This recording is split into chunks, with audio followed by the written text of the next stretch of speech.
It's day one of the government shutdown, and already the likes of the Washington Monument and other attractions are now closed for tours. It means government reports have been halted and scientific research delayed as hundreds and thousands of federal employees deemed non-essential have been temporarily suspended.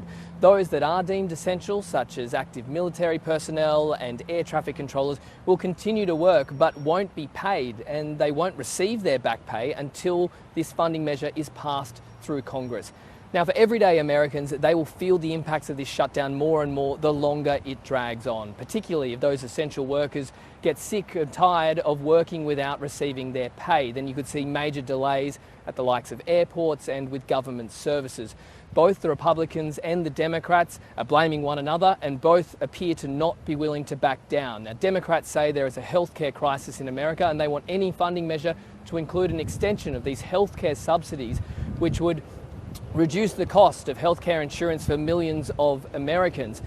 Republicans say that the Democrats are holding them hostage to their demands and that they're willing to negotiate about healthcare, but not during a government shutdown. Now, the Republicans only require a handful of Democrats to cross their party line and vote with them to get this funding measure passed, and Vice President J.D. Vance believes that's achievable. But I actually don't think it's going to be that long of a shutdown. This is a pure guess from the Vice President of the United States, because I think you already saw some evidence that moderate Democrats are cracking a little bit. If Democrats remain united and hold their nerve, then this government shutdown could last weeks. In fact, the last one was the longest one. That occurred nearly 7 years ago in President Donald Trump's first term of office.